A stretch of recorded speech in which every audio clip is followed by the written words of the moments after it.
Christian Dior, pour la première fois, a rencontré une diseuse de bonne aventure. C'était à l'occasion d'une kermesse à Granville en 1919, donc il avait 14 ans. Alors je vais vous lire ce qu'elle lui a dit. « Vous vous trouverez sans argent, mais les femmes vous sont bénéfiques et c'est par elles que vous réussirez. » Monsieur Dior étant superstitieux, dès le début de sa maison, il continue à voir régulièrement sa voyante. On voit Madame de la Haye avec Monsieur Dior ici. Il était tellement superstitieux que dans sa poche, il avait à peu près 6 sortes de gris-gris différents. Entre autres, un trèfle à 4 feuilles, un petit morceau de bois à toucher régulièrement. Et d'ailleurs, très vite dans ses collections, il donne des noms liés à des jeux de cartes, à la superstition, à l'étoile aussi. Par exemple ici, c'est le printemps-été 50, tour de cartes, trèfle à 4 feuilles, cartomancienne, fétiche, fer à cheval, un tailleur particulièrement célèbre. Maintenant, nous allons aller dans la salle de mannequinage, dans laquelle je vais vous montrer 2 robes de Monsieur Dior qui portent des noms liés à la superstition. Là, il s'agit de la robe Ligne de Chance, qui est du printemps-été 1951. Et alors celle-ci, donc c'est la robe Bonne Étoile. C'est une robe du printemps-été 52. Tous les différents créateurs qui ont suivi Monsieur Dior se sont inspirés de cette thématique. Des exemples de plusieurs foulards qui ont été créés par Marc Bohan. Ça, c'est une création de Gianfranco Ferré pour le prêt-à-porter, le motif de carte à jouer, et également aussi sur un foulard. Maria Grazia Chiuri est de loin la créatrice qui s'est le plus inspirée du thème de la divination. On le voit dès sa première collection de haute couture. Ici, nous avons 2 exemples. D'une part, une superbe robe du soir en taffetas qui évoque le thème du tarot, puisque c'est le nom de la robe. Là, c'est la robe Constellation. Et là, donc, ce sont des signes astrologiques. Le Cancer. Ici, le Bélier. Ce manteau, c'est le sublime modèle qui s'appelle Tarot di Visconti di Madrone. Là, ici, on voit la mort, le soleil, l'espoir, la reine, l'empereur. Un dernier exemple, la roue de la fortune, qui est bien sûr aussi là, complètement dans la thématique de l'art divinatoire, tout à fait cher à Maria Grazia.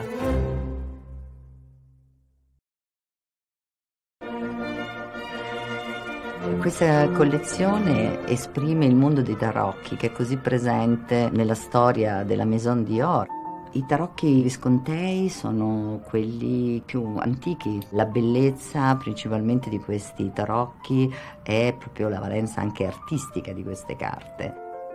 The Visconti were a noble family who ruled Milan for nearly 200 years, from 1277 to 1447.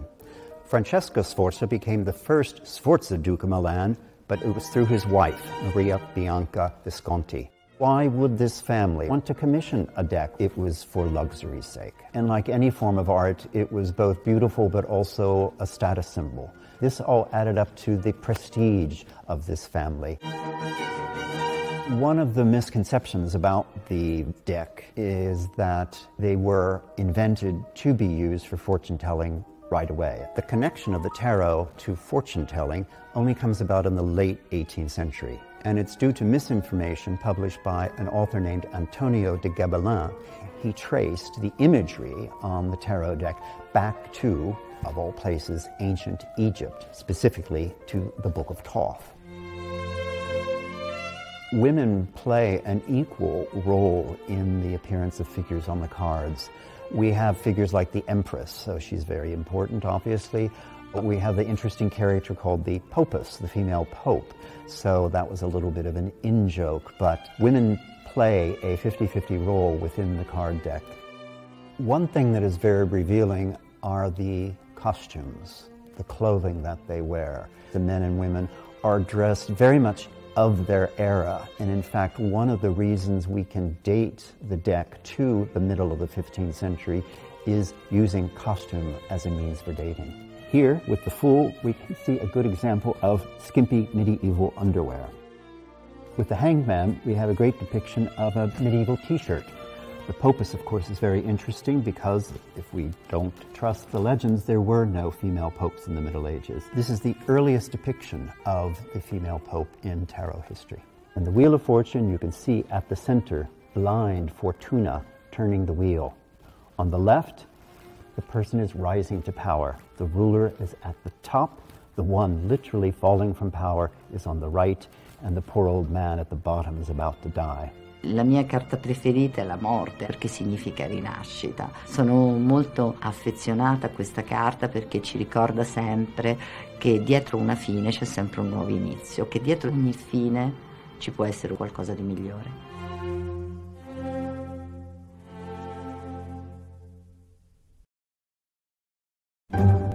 J'ai proposé au départ, suite à une visite à Venise, une technique qui s'appelle la laque a povera. C'est une technique du XVIIIe siècle qui consistait à imiter la laque de Chine sur les meubles en utilisant des gravures. Donc on est reparti comme au XVIIIe, on a réutilisé une gravure, mais cette gravure on l'a faite en sérigraphie. En revanche, toute la coloration et tous les coloriages avant broderie sont entièrement réalisés à la main. Une fois que cette coloration va être faite, on va venir thermocoller les éléments. Puis ensuite, on va les broder en peinture au fil. La peinture au fil, elle va être là pour rehausser les rythmes et l'essence de gravure. Et toujours avec cet aspect d'usure, en fait, comme si le tissu s'était un petit peu usé et le fil était parti progressivement du dessin. La plus grande difficulté concerne surtout les manches, en fait, qui sont composées de 7 morceaux sur lesquels on a déjà fait nos placements. Ces broderies, comme vous voyez, elles sont découpées sur le côté. C'est qu'elles vont être complètement incrustées dans le motif. C'est-à-dire que le motif ne va pas être coupé. C'est là où on voit vraiment un travail de couture.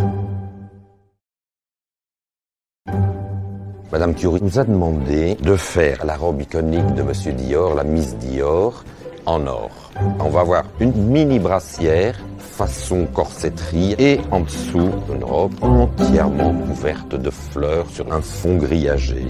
Nous sommes en train d'appliquer les biais retournés que les couturières ont préalablement cousus. Il faut donner une certaine tension, il ne faut pas qu'ils soient trop mous, sinon ils vont avoir tendance à faire des petites vagues. On a différentes fleurs. Celle-ci, on pique directement dans la surpiqûre. Ça va permettre de lui donner un peu de forme. On essaie aussi de leur donner du mouvement. Donc on ne les fixe pas partout, c'est assez aléatoire. Nous avons une machine artisanale qui sert à smoker du tissu. On passe des fils et de l'autre côté, grâce aux aiguilles, il va ressortir smoké. Et la partie smokée, on va la plier en 3 parties pour former une pensée. On a rajouté un pompon qu'on a retravaillé avec les fils du lamé. C'est une matière qui est une prouesse technique parce que c'est un laméor mat réimprimé pour avoir un effet ombré, vieilli, fané. C'est même pas des centaines d'heures qu'il y a là-dessus. C'est excessivement précis, délicat. C'est de la haute couture.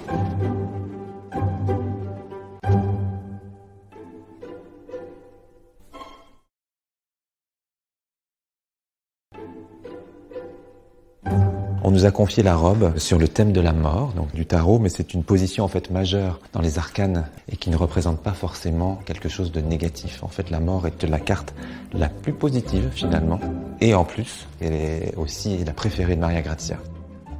Cette robe est immense, elle est composée de 8 morceaux de jupe et d'un haut et d'une capuche, et tout est entièrement brodé. Nous brodons sur un tulle gris et la broderie est posée avec un fil, une laminette or. Un or un peu ancien, limite à argent. On utilise dans cette broderie des lignes d'éclat, c'est-à-dire d'éclat cristal. Et vous avez une autre petite ligne qui se chahute un peu pour donner un petit mouvement qui donne un peu de vie en fait à l'ensemble. On reste quand même sur un côté assez mort, entre guillemets, d'un côté gris, d'un côté qui s'est usé par le temps, parce qu'on aurait envie que cette robe ressorte d'une malle. Mais elle reste, dans sa conception, toujours très actuelle.